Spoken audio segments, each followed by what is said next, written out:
Namaskar and welcome to this exciting show, Sattology, Debunking Mythology. And it is always our attempt to showcase the real history or the philosophy of ancient India or connected to ancient India. Now, mythology word, all of you know, was invented to prove all ancient histories of the world as fake. Mythology means study of fake or study of the connotation has been different. So, when the connotations in mythology people say it's like the history. But if you look at the denotation, it is actually disparaging the real ancient history. So we invented a new term called Sattology, which means the science of truth or the science of reality or the study of truth, which is a true antonym of mythology. So when we say Sattology, it respects ancient history. So ancient Indian history from Vedas, Purana, these are all Sattology. They were all recorded by people who were not interested in fake news. So with that, we'll start. We have a very special guest, the Dean of Bharatiya Vidya Bhavan, Delhi Center, Dr. Professor Dr. Shashibala. Namaskar and welcome. So, what do you think is you are a dean of this. What is the interest level of people in ancient Indian history today? Actually, there are many universities where one can learn ancient Indian history. But my specialization is the first millennium when India became the cultural leader of the world, especially Asia. So this subject is very new to the people, and even if I tell something very small, for me sometimes it seems that it's not that important, but people like it so much. It's so fascinating for people to know about it, that how Indian culture was absorbed by the people by their own free will, and how it contributed to their cultural and civilizational development, how it changed their lives, it changed their ways of thinking, it changed their ways of even politics. So it's very fascinating for anybody. Whenever I talk about it, I write about it. It's something really, really great. So it's a sometimes historians are not properly respected in a society. Like somebody says, "Oh, you are a historian," like they tell me all the time. "Oh, you write about history. Must be you must be very unemployed and bad. You must not have attained any educational excellence." Do you think that kind of mentality is there with the society? No, no, no, not at all. We So have to connect ourselves with the history first of all. It depends how you teach history, why you take history. When you connect it with you and with the people who are around you, with your own country, then there is a connection. And when you establish a connection while teaching and talking, then there is no boredom. They really love it. yeah, everybody wants to know about their past because the past defines them who they are today. It's very common. So, do you think that history is a very one of the topics which people take up, more students take up today, or it is reducing day by day in terms of knowledge? First of all, Aditya ji, I would like to correct you that what is India today was not in past. Hmm. The India, what was there in past, how was it? What kind of the highest level of development, cultural and civilizational both. So India today is developing, yes, in some fields, but when you look at the identity of India, the distinct identity of India, it's extraordinary, and it was something wonderful at that time. And how it contributed to world peace and harmony and friendship and linkages, etc., without demeaning anybody, without destroying anything. So, so India today is very different from what it was at that time. Today, I'm sorry to say, but it's today's India is different in the cities. It's different in the villages. It's different in the metropolitan cities, especially. It's different in universities.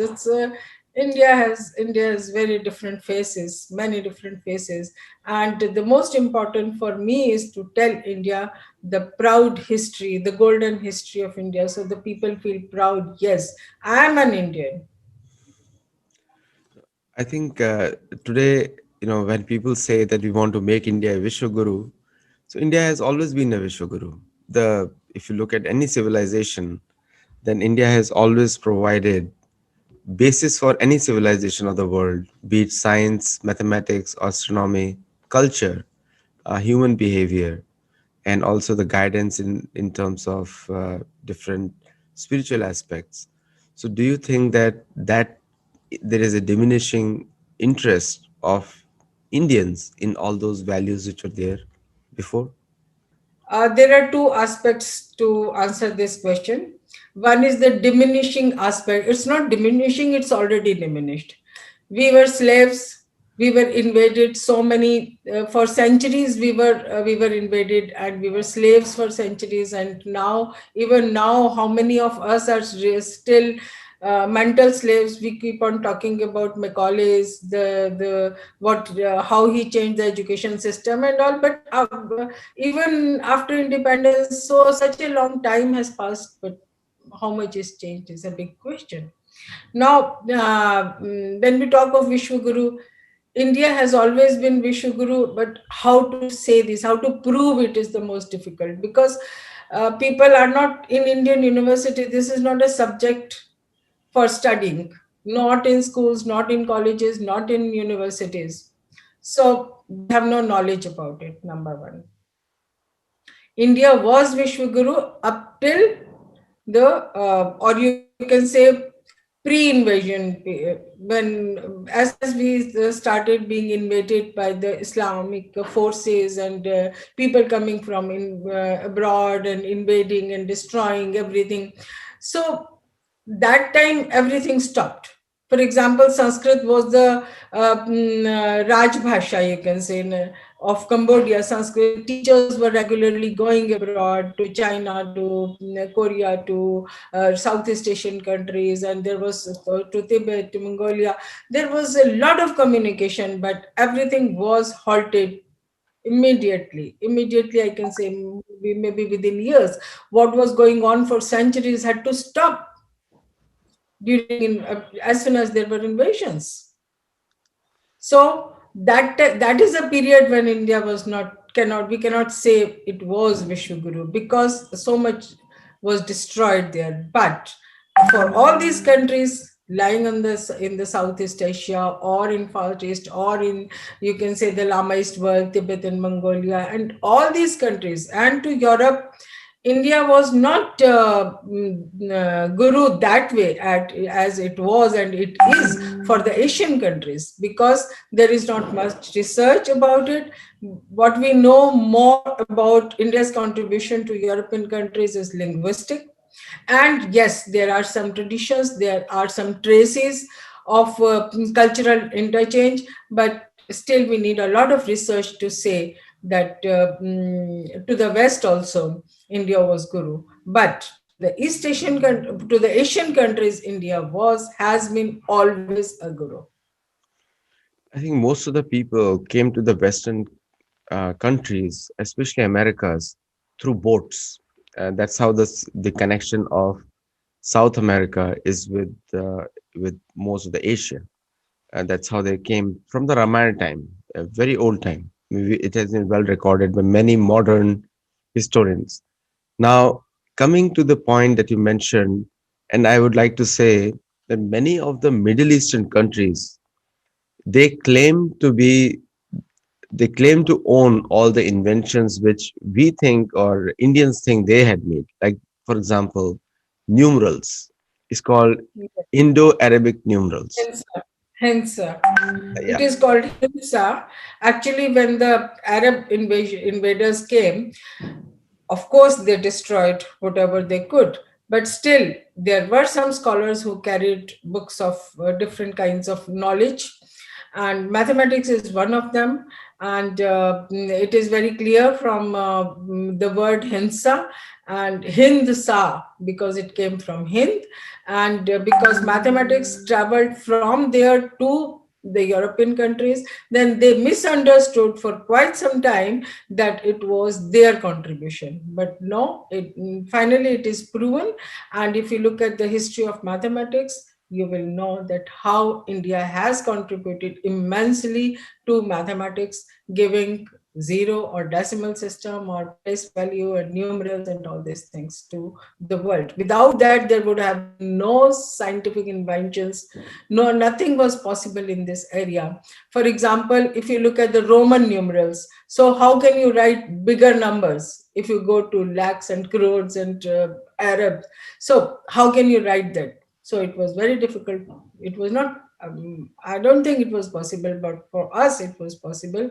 And we had a very systematic science of mathematics, very well developed. Same with There's astronomy a lot also. written about it. There's a lot written about it, and now people are working on it. The contribution of India to the fields of science, especially Also, mathematics. also I, Sankhya, Sankhya comes, the word Sankhya comes from Sankhya. Sankhya means numbers. So without numbers, there's nothing possible. No inventions are possible. also astronomy and also game board. Astronomy, yes, yes, of course. All there is a very comprehensive history written about it, especially in China, because I think we haven't written much about that part of our history. So we have to rely on foreign sources. For example, China is the best to study their sources, didactic histories, travelogues of the monks, and other events, that whatever they were working on, and the sciences that they received from India. There is a voluminous work on science and civilization of China, and in that it's very well written that what kind of sciences were given by India. They had their own astronomical system, but what India gave was something different and more advanced, and there are many branches of knowledge that they did not have, and they called it fun yu. They called the Brahmanas fun yu. So this is they accept it. It's written in their chronicles that India gave should all these kind of technologies. Also the knowledge of architecture, the architecture and the knowledge of constructing buildings, which It's we very interesting to work on it and to know about it. When you talk of pre-Buddhist Asia, for example, so what were being constructed in all these countries? Basically, you have tombs, and tombs are very well decorated. They have different kinds of huge or small statues. For example, in Xi'an, you have the warriors' tomb, and there are thousands and thousands of statues. But what was the idea? How were they decorated? What was represented there? So it was totally different. As soon as Buddhism reached there, as soon as Indian culture reached there was a complete change. So all their energies were shifted from tomb building to temple building. So wherever you go, wherever there are the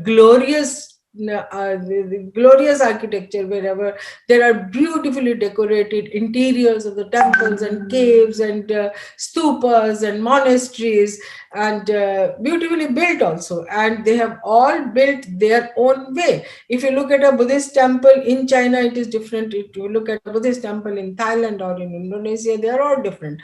But wherever you go as a tourist, what will you be shown? If you go to Indonesia, you go to Jakarta, Jogja, and what will you see there? There are all temples. The largest Shiva temple is built by the Indonesians. It's called Prambanan. Prambanan is a huge temple, not just a temple, but a temple complex. The largest Buddhist temple monument is built by Indonesians. The largest Vishnu temple is built by the Cambodians. It's called Angkor Wat. So that way, wherever you have glory, wherever you have reaching to the going to the heights, because the architecture, it's highly philosophical. It's not just a structure. There is a fully grown philosophy of architecture behind it. So one has to understand it. And yes, of course, this is a major contribution of India to all these countries. You go to China. In India, if you compare the cave complexes of India with the Chinese cave complex, you will be amazed to see. I just give you an example of Dunhuang caves. Dunhuang is very famous all over the world. People like us, Indologists, they all know about it. But can you believe that 25 square kilometers of painted walls are there in just one complex, Dunhuang? So it's amazing to go there and how they have preserved it. Although there were many ups and downs, cultural revolutions, so much was destroyed, but still, what China has preserved it, what efforts China is doing to preserve all this, it's amazing. The scholars, the way they are working, the support that is given by the government, it's amazing. Architecture is amazing. No, it's you said the support by the government, and I'll catch on that a little bit later. But before we go there, and also we have the literary compositions of India. Now, when Max Muller and many of these Western, I call them faith-based colonialists, when they came to India, they first attacked. Now, India, everybody knows that 400 years back, which has been a big study done by very famous Maddock, Andrew Maddock, is a very big scholar, British scholar, has done a study that India controlled 26% of the world trade, and the trade depends on good system of truth and justice, because trade, that's how India, many scholars say, and I also written in my book, that's why India was a golden bird, because traders, there are records of traders in Persia. When they come to India, they would love to trade with India because there was a system where if they anything goes bad in trade, there is a good court system in India and they can appeal for it. And gradually we see that the way it is described by the later British historians and the British Indologists, that all those systems were very archaic, old times, they did not function. So do you think, what was the reality there? I don't accept this because our traders were wonderful. We had trade with so many countries. There are so many proofs. Again, I would like to quote from China that I can give you a complete research paper on this, how trade was going on, what kind of commodities were traded and were exchanged. And it was a perfect trade. We cannot say it was archaic. Archaic, what is the meaning of archaic, first of all? Anything that is used in the ancient times, can you call it archaic, or can you say that it was not developed? We cannot say. India has such a beautiful system, very highly scientific, of shipbuilding and other things. Number one. Number two, India is always called a golden bird, sone ki chidiya, but they never called us a sone ka sher, a tiger, because it was so easy to, because I think sparrow is the easiest prey. So India is only called the bird, not tiger. Another point that I would like to raise is that Indians were very good traders because we have the faith in the philosophy of life that says Sarve Bhavantu Sukhina, Sarve Santu Niramaya, etc. Vasudhaiva Kutumbakam, that the entire world is. So, this kind of philosophical aspects, philosophy, this kind of philosophy. And in Buddhism also, there is one fundamental principle that is Anyonya Ashrit. Everybody is dependent, interdependent. We are all interdependent. If you kill somebody, then also naturally you will also be harmed. It will be a harm for you also if you kill anybody or if you trouble anybody. So we were very good traders because we never hurt anybody, we didn't damage anything. When we say 26% of world trade was done by Indians, maybe yes, of course. Then when you started talking, then you spoke about Vedas and literary compositions. Yes, Vedas are the earliest compositions of the world, not only India, But it is so difficult to decode Vedas. So people who do only literal translations, how much they understand the Vedas. That is one point. Because Vedic suktas, they have a literal meaning, they have a spiritual meaning, and also they have scientific meanings. And these days, many scientists are working on science, or especially mathematics, also given in the Vedic hymns.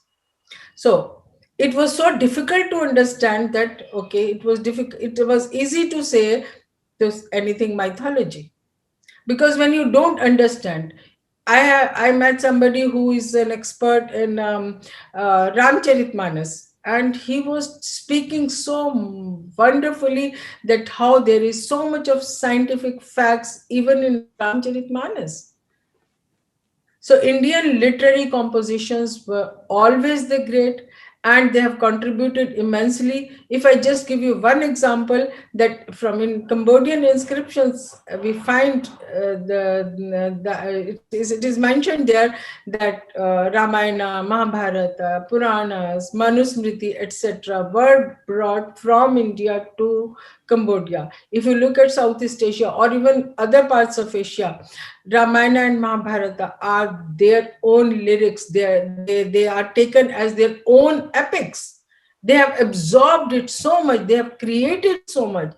And India has contributed to prosody, to writing poetry, to what not. In so many countries, their history of literature starts with commentaries on Indian texts. For example, the history of Japanese literature starts when their prince Shotoku Taishi wrote the commentaries on three Buddhist sutras, Sadharma Pundarika Sutra, Vimal Kirti Nirdesha Sutra, and Sri Mala Devi Singhanada Sutra. And their first constitution, when he drafted the first constitution, the 17 article constitution of Japan, they chanted a Sanskrit mantra for sanctification of the constitution. I don't think we have any other proof in the world that a Sanskrit mantra or any kind of, not only Sanskrit, but any kind of mantra is chanted for promulgation of a constitution. So there is a lot. If you look at Mongolia, you look at Tibet, you look at how India has contributed not only to literature but also to the scripts. In many countries, scripts were developed only when Indians reached there. All their scripts in Southeast Asian countries are developed on the basis of the scripts that they received from India, any part of India. So you can say that they are all based on Brahmi script. There was a revolution, total revolution, because without a script, if you don't write anything, then how can you control a huge empire? So it contributed towards building states. For example, Tibet became a state when it had a script to write. Mongolia, it was difficult for them to control, but then they developed a script with the help of Indian script. Then they become a state. Now, It was easy to control. you mentioned some very important thing that the core values were chidiya. You said a bird, not a tiger. And nowadays, India prefers to call it the Asian tiger, or other people call it the elephant right now. The elephant is very powerful. Now, if you look at the history of Chola dynasty was one of the first dynasties, or maybe before that also something will be there, but I'll quote Chola because it was very influential on the Southeast Asia side. Yes. They had the most sophisticated navies of the planet, Yes. and therefore they were able to control trade. So peace always comes through strength. Otherwise, peace doesn't come. You can see that even today in the modern world also. America is the number one economic power because they have a very strong military, which is global, and one of the largest as well. China is respected. I don't know whether their weapons will ever fire, but China is also respected because they have in media, they have a huge army, huge name. India people are dawning, are like waking up based on this Indo-China thing. At least I can say in America that the way India showed their military strength in Ladakh, it has earned them a lot more respect than anything they had done before with China or any other country. So, uh, when we just say India was only a peaceful country, and there are many misconceptions, we never attacked anyone and we never defended anyone, let all the invaders come in, everyone has invaded India. Do you think is that a correct depiction of Indian history? There are many points that you raised. So one by one, I would like to talk about. We were invaded, yes, of course.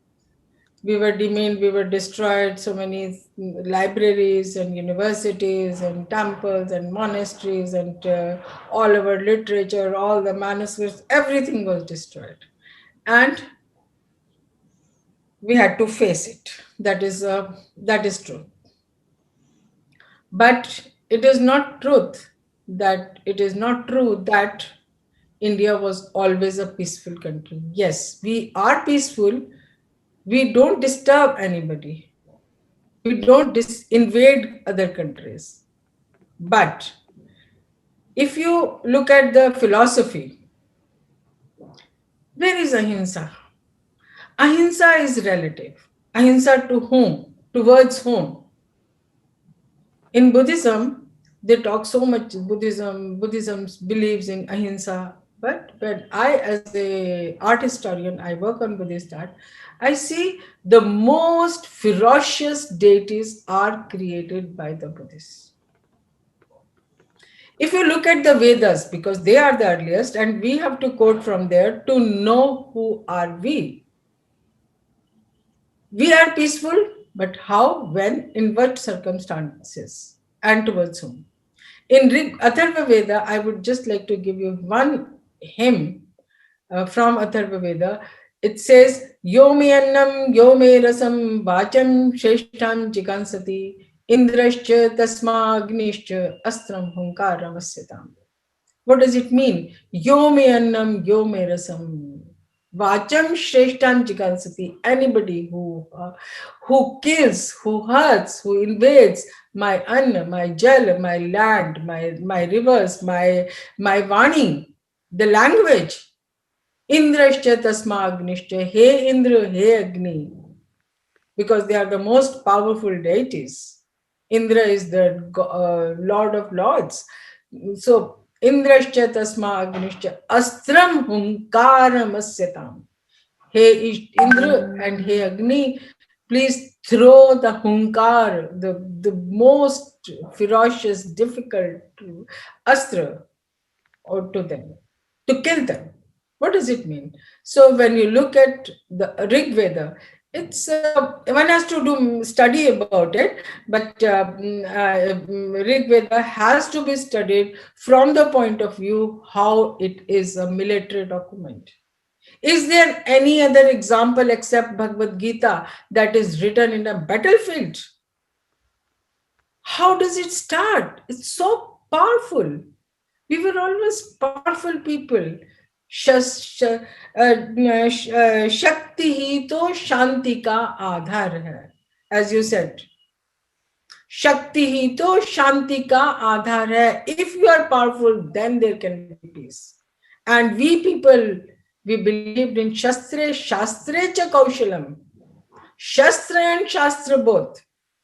There are beautiful pictorial representations done by many countries, the artists of other countries. For example, there is a beautiful drawing done by a Japanese modern calligrapher. He has written the first syllable A, placed it in a lotus, surrounded it with a halo, because beginning is the beginning of all kinds of knowledge. Bhagwan Krishna in Bhagavad Gita says, Varnanam akarosmi. I am the beginning. I am among all the varnas. I'm the beginning of all kinds of knowledge. So what he has done is that below it is a pedestal, lotus pedestal, because knowledge has to be pure. But below the lotus there is a vajra, and vajra is the symbol of power. So the knowledge has to be pure, but equally it has to be powerful also.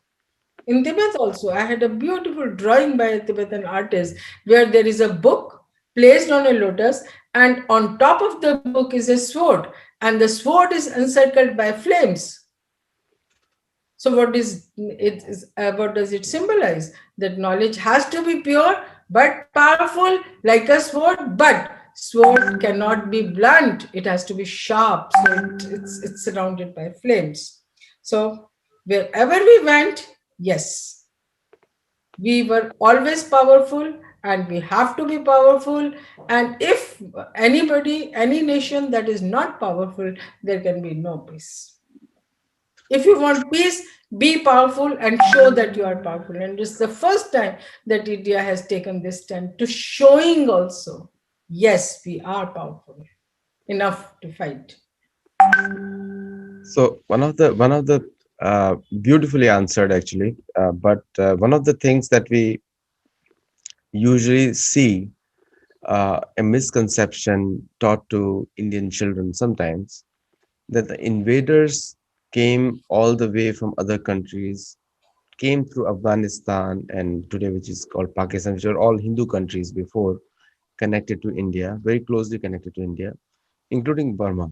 But most of the invasion that came through Central Asia, through Afghanistan, and Persia, through Afghanistan to India. But Indians never went out to attack.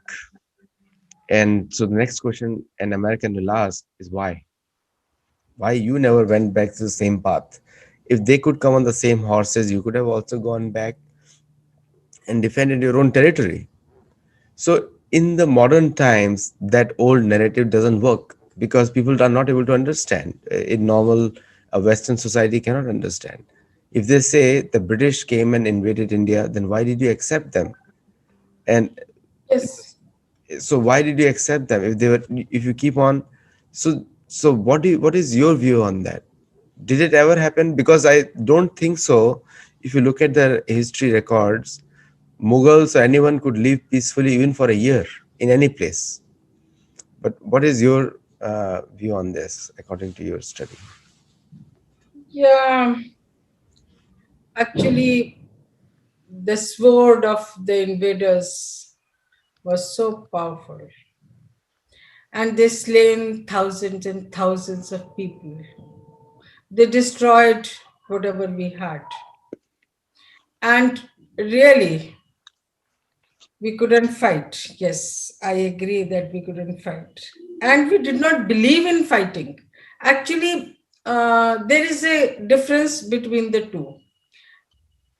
We, the people of India, are, we believe, we are the people of river cultures. There is a big difference between the desert cultures and the river cultures. The people of river cultures, what they are, how they are inspired, what they look around.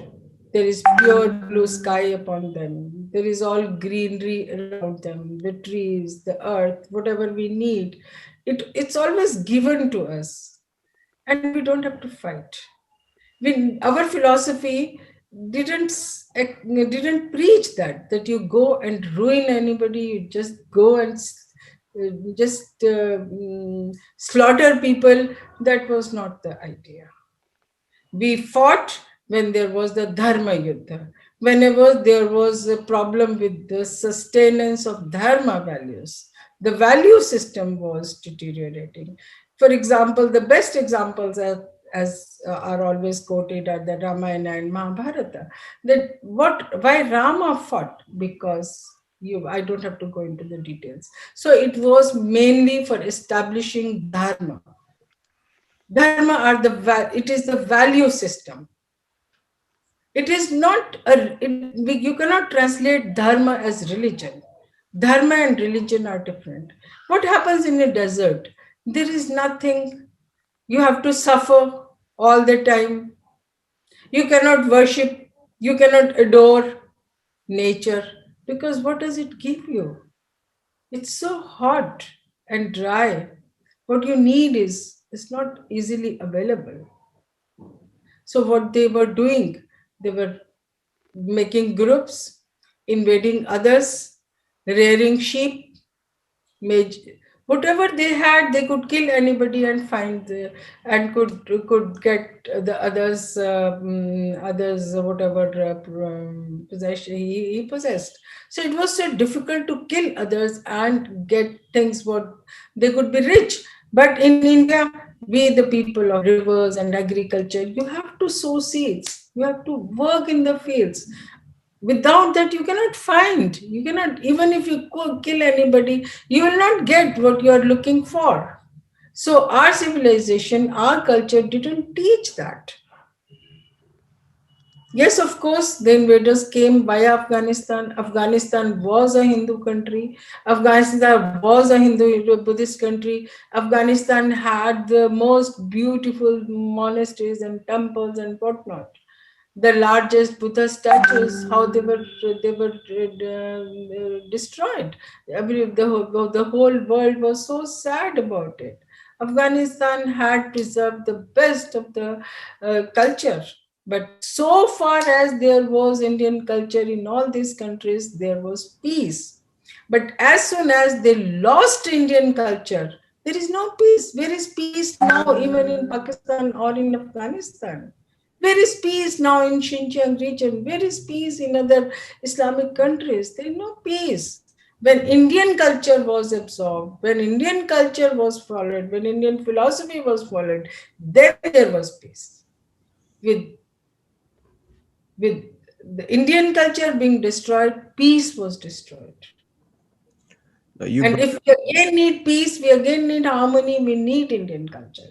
We need Indian philosophy. Not only me or you, but the entire world needs it. Everybody wants to live peacefully. There is no sustainable development unless you have peace in your own country. So much of resources are wasted. So you can save them all. That's so true. You hit a very good point. See, in those countries, there's a very common saying: a sword or a gun in the hand of a brave person or an honest person results in bravery, and the sword and the weapon in the hand of a weak person results in cruelty. So in those countries, if you look at the historians, we know I speak to a lot of historians from those countries. For them, the weapon is a reason to humiliate someone else or to take away their possessions. It's looting was a very common thing in that part of the world, like you exactly said, scarcity of resources. So they all went came to India to loot Indian wealth. Like I give one example. Uh, Original name of Multan was Mulsthan. There was a huge temple over there of Narsingadev, and it had so much of wealth which was taken to Syria through invading armies. And Herat, which was Harivrat in Afghanistan, was looted heavily by the Persians, Islamic Persians, not the Zoroastrians. Zoroastrians never touched it. The same culture. Now, the when you are dealing with that kind of mindset, now if you look at you said first millennium is what you're focused on generally. I'll go, and you also spoke about Mahabharata. My second book was Narada, The Making of a Statesman, in which Narad Muni asked Yudhishthir, are your armies always ready to protect Dharma any part of Yes. the world? So today, also you just mentioned the result of adharma is poverty. All these countries have failed because they cannot, without dharma, they cannot have prosperity. Not possible. And some people may question me why America is prosperous and that they are not following dharma, because they don't understand dharma. They are doing the right thing for their own society. They're using their militaries and economic policies to make things favorable for Americans. That is dharma from the American point of view, because all their presidents follow a common thing. And you answered it also in your question, in your answer earlier. So coming to coming to the today's scenario, if you look at it, because if you don't learn from history, everything is gone. uh, Chandragupta Maurya was advised by Chanakya to go up to Greece. He used to live in Constantinople, which is Istanbul today. That was his capital, Yes. and summer capital he used to call it. And he used to live 6 months there and 6 months in Magad, Patliputra. Yeah. So these are the two areas he used to live. Where did Indian policymakers, like after independence, now when we talk about independence, I mean that is also a lot of history over there. Who brought India independence, whether it's Subhash Chandra Bose or Mahatma Gandhi. There's a debate always goes on. So where did Indian policymakers now, after 70 years of independence, when they see adharma all around it, not making the solutions given by Mahabharata? Even Narad Muni is asking, are your armies always ready to attack other countries or to preserve dharma, to make them happy? Because without dharma, they cannot be happy. So where do you think we have missed out? It's a long history. And in the beginning, I said, yes, we were slaves for centuries. And even after independence, many of us are still mental slaves. So that is a different story. I don't want to comment on that because then it becomes political. Because the decision makers are sitting on holding all these positions of decision makers. So what decisions did they make and what decisions this government is making, is there is a huge difference. Now at least there is some effort towards preservation, promotion, and dissemination of Indian culture, Indian values.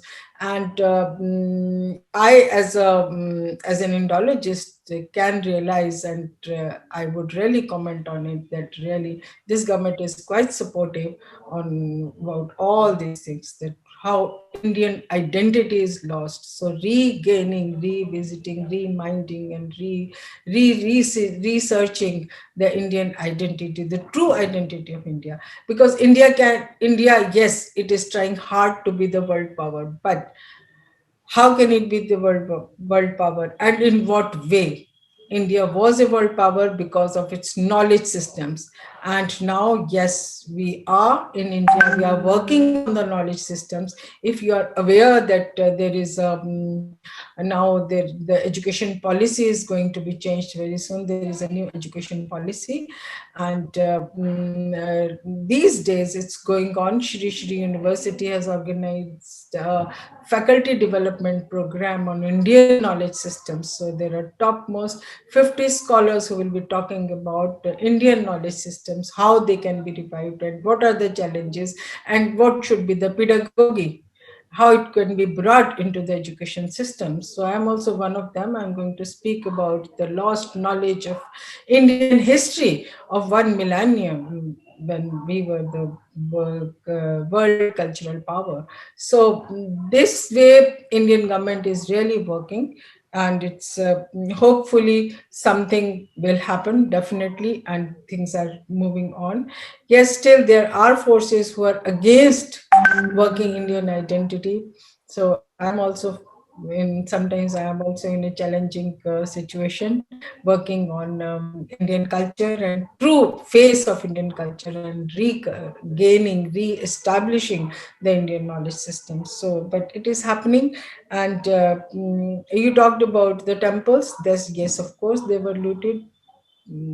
And how much gold and how much how much gold especially was Mountains. It taken. said mountains of gold was taken. Mountains of gold, can be, because you see our temples had huge amount of gold. Why?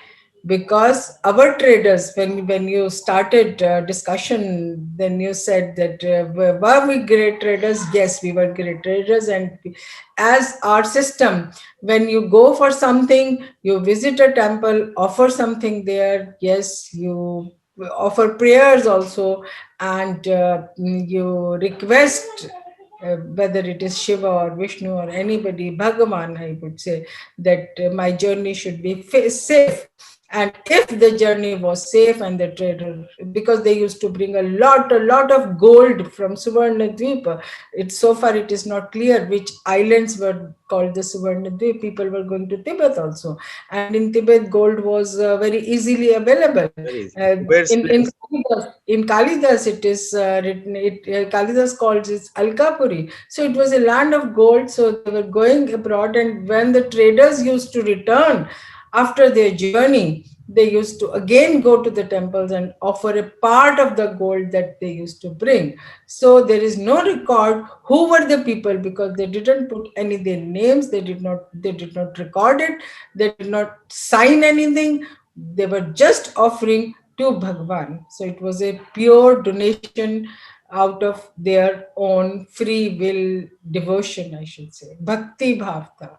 So there is no record how much gold was there in the temples. And this is the main reason why there was so much of gold. They used to donate in Hindi it is called man, 40 kgs. So mano mein dete the, as a, there is history about it. So we had very well developed ports. We have all the systems of traveling and trading. No, the old name of Syria was Al Sham. Sham was the name of, even today they call it Al Sham. And it is a very common folklore in Palestine, Syria, Jordan, and that the gold that they had came from the east, Indoi. So In the another name of gold is Indoi in those countries. And also Tibet was always known as for Yaksha, Rakshas, Mahabharat. Even yes, Arjun went there to get his gold for Rasu Yagya for Yudhishthira Maharaj. Now, all these are recorded history, and also our uh, very famous Indologist from US, Subhash Kak, has also mentioned many times in Xinjiang province, different temples and other things. Now, the world recognizes a power which is like there is some ideology every country exports. In the ancient time, India exported Dharma as the ideology. yes. Today, US is exporting democracy as the ideology. And when the USSR was intact, they exported communism as an ideology. And we know the results of all of them. That Yes. democracy sometimes creates anarchy, which we see in India. So much trouble we have, anarchist attitude. And communism destroys societies. We have seen that. The moment you have communism or socialism, it makes a society empty from inside. And I'll be waiting for China to explode one day so that we all see that there was nothing in China at the end of the day. India has adopted a mix. It's a socialist also as well as capitalist also. But Dharma advises a different sort of economic policies. You can see in Arthashastra, Kautilya's Arthashastra, you can see that it has both economic, uh, what do you call it, expansionism, military expansionism, at the same time preserving Varnashram and social equality. Both are combined in that philosophy of Arthashastra. And then when you see that, then there is a balance of growth. uh, the world is recognizing that Indians have the best brain, whether it's in medicine or mathematics or rocket sciences or chemistry. All areas which India, metallurgy is a huge thing in India. Metallurgy, people don't realize that the Utkrisht steel, which was stolen from India by the Arabs, that was later on known as Damascus steel, which is Syria again, because Syria was the most Sanskrit speaking people there, intelligent people there. And my fascination with these countries are like that. In the So all those sciences which came through India were renamed. But today, when an American or any of the Western leaders look at India, they look at India in a very different way because of the way the past governments worked. I would give the credit to Narendra Modi's government, where when he came to power, he restored some pride. And even the jackets we wear, we call it Modi jacket nowadays. And so some pride has been restored. Do you think that this movement is going to help the Indian youth to develop confidence in their own culture and history? And probably in 10 years down the line or 5 years down the line, India today is already respected a lot in the international circles, but we don't want respect on superficially. Nobody likes respect to be on the face value only. The respect has to be in favorable trade policies by the countries for India. Respect has to be American universities taking guidance from Indian universities, and another respect or sign of respect will be where the other countries acknowledge India's contribution to the whole world. Right now, as a private individual, you and I can speak a lot of things, but it doesn't go to the level of institutionalized academics. So, what do you say on that, sir, ma'am? Again, there are a number of points. So, first of all, about science and technology. Did we have developed sciences? We had developed sciences. This statement, is it rhetoric or reality? That is a question. So, more than a year ago, we drafted a course. It's a 10-level course, Holistic Science in Sanskrit. Everything that we say has to be proven. And if it is proved, then nobody can deny it. Everybody has to accept it. Another point that you raised is culture, taking pride in culture by the Indian youth. Yes, Indian youth can take pride only when he really knows the glory of his own culture. So we have to tell them. So far, Indian culture is demeaned. We are told that it's a culture of ancient people and unscientific. It's they are all rituals, they are unscientific and all these things. So we have to tell them how scientific it is, and a number of people, number of scholars are working on it. Did we really have such a developed science? Yes, we had, and it has been. Again, people are working on it, researching on it. What we need is faith in our own self, in our own culture. But only people will have faith only when we give them the true picture. I never give any blown up picture to anybody. I just give them fact based knowledge. So when it comes to the knowledge, when it comes to the education system, now we are trying to put all these things into the knowledge systems. That yes, gurutwakarshan, we talk of gravity. Gravity has been mentioned there in the Rig Veda. So how our sages, our visionary rishis, I call them visionary rishis. They developed all kinds of sciences on the basis of their own experimentation, on their own knowledge, and all their all research that they were doing. But there is not enough research on that research that was done by the rishis. The problem is that today our mental level is not that high as it was of the rishis in Vedic times or in later times.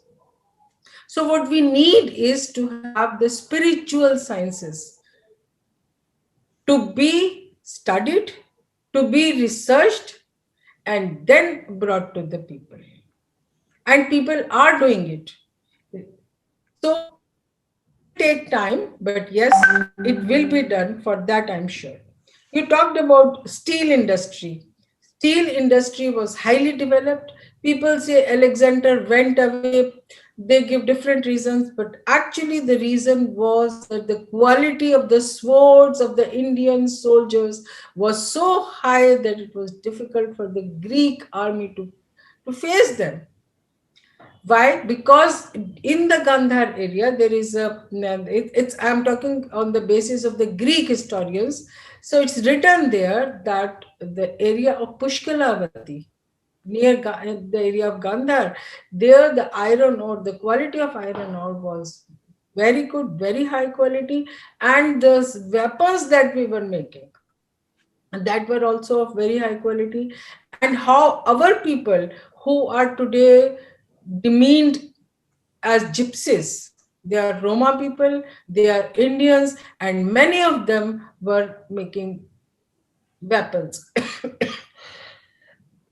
So the route that they traveled, the countries that they reached, you have to study the history of their steel industry, how it developed, when it developed, and who contributed to budget. So it requires research.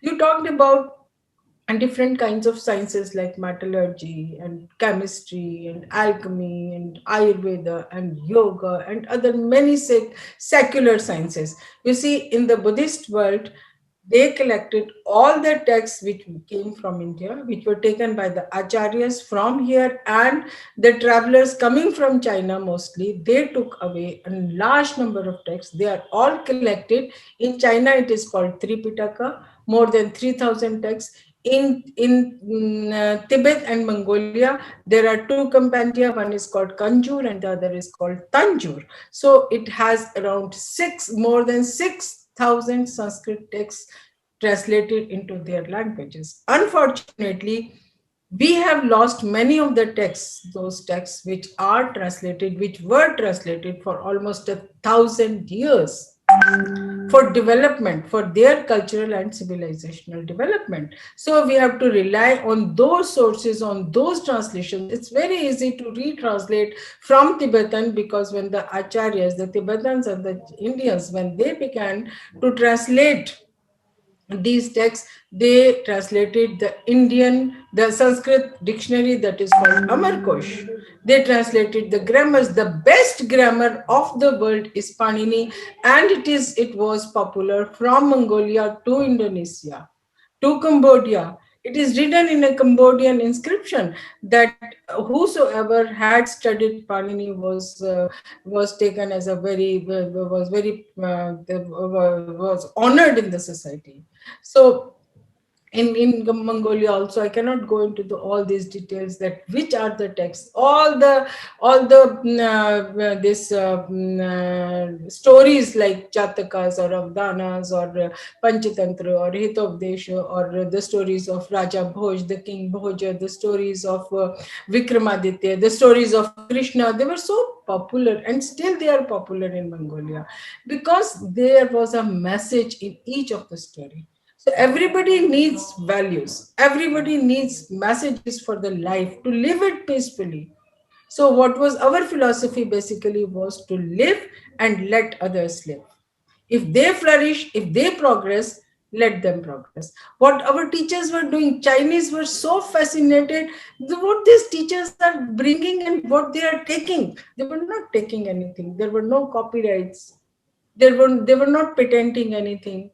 And because I have been working on these areas, so during this COVID situation, it's so challenging, and I wrote an article about how Indian acharyas controlled pandemics in China. So we are not working on that aspect. Still, there is not much faith in that yes, we can control any kind of infections through yagya. There is not enough research. We have to do it. So, and you spoke about power and financial power and dharma power and political power and military power. Our motto was for knowledge, because knowledge was for enlightenment. There is a beautiful shloka in Sanskrit that says, Vidya dadati vinayam, vinayad yati patratam, patrat pad dhanam apnoti, dhanat dharmam tata sukham. What does it mean? That when you have vidya, then you become soft, you become humble. When you are humble, then you are a good human being. When you are a good human being, then you earn Right. dhana. When there is enough of dhana, when is enough of material is needs are fulfilled, then you are satisfied, then you feel happy. So how happiness comes? It comes from vidya, but vidya has to be pure, as I said earlier. A terrorist also has a knowledge. His knowledge is different from your knowledge.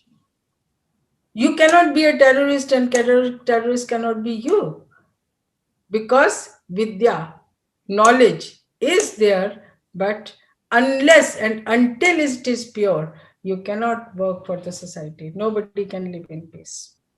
So survival of the fittest, we don't accept it. Everybody is born with the tattva, with an essence of the divine. Hridayastham bhavaya devam. Where is the God? God, it doesn't live up there. He is in your own heart. Everybody has the spark of becoming a god, except, or I should say Bhagwan, because Bhagwan cannot be translated. There are many terms in Sanskrit which you cannot translate. So Bhagavan is in your own heart. So, this 5 feet body has all the bad and the good qualities. I have the demonic qualities, I have the animal qualities, I have the pishach qualities, I have the human qualities, I have the divine qualities also. It depends what qualities are more powerful in your mind and soul, how your mind and soul is nourished by the values that you have. So, anybody can be Bhagwan. In India, it's a common saying, he is like a devta because he does good to everybody. So it is the virtuous deeds, it's the piousness in your heart that makes you Bhagwan. And only if you become a Bhagwan, then the society can live peacefully. Live peacefully. So thank you so much for that wonderful answer. And also, you will need, or maybe you, as a advisor on this program to the new education policy, you will have to work with many authors, researchers in India, and to reestablish this history. From Sattology, we offer you that support if you ever want to approach us for that. Uh, my concluding question will be very short, that uh, I am very impressed with what you said, and the meaning of Bhagwan is the one who possesses the riches, Bhagwan, all the Aishwarya, and that is given by Parashar Muni, and which is six type of opulences in full, that is called Bhagwan. Now, the last question is like, so is there any program which you would like to tell, because many Indologists watch this channel, Indian authors, like to tell that where you would like to get involved or how they can get involved with this initiative of the government? That is basically the revival of Indian knowledge systems. Uh-huh. Okay, On so that, it needs a number of people, number of scholars, experts. So it doesn't, nobody can say it's rhetoric. yeah, at least they should have done some literary work or published some papers. We have to be very strong to prove anything. And we have to do. We need a large team to work on it. And for example, we have drafted a course on holistic science in Sanskrit. So it has to be launched also. But for that also, I need a number of people. We can share the course and see how it can be launched. Yeah. And who would be interested in knowing all about it? Because Sattology means holistic science in Sanskrit. I think it's a very important subject for you. So in the US, in the American education system, and obviously there are very high benchmarks of quality, but generally the American education system, they don't have the huge population like India, and the candidates who come are also very less in number in these Mm. areas. But I must tell you, in last 30 years, I will not say before that, but last 30 years only, they have done a phenomenal work in documenting Native American history. And Yes. American government has compensated all these Native Americans because of they've recognized what they have done to them. European settlers have done to them. They've recognized and now working overboard with those people to give them back their identity in a big way.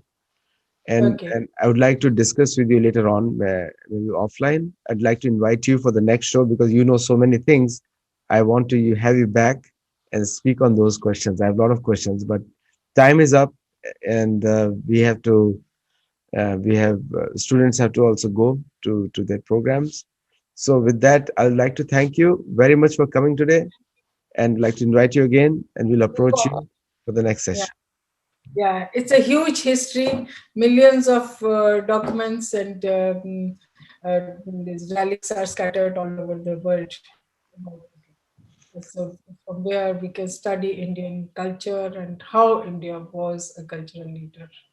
So we have to study it. We have to learn about it. Thank you and namaskar. And thank you for all the viewers for watching. Go to the YouTube channel and you can place your comments there. And all the questions you were asking me, I kept on asking her. So I think that is covered. And so thank you, Professor Dr. Shashibala, for coming on the show and enlightening all of us. Namaskar. Thank you very much. Namaste.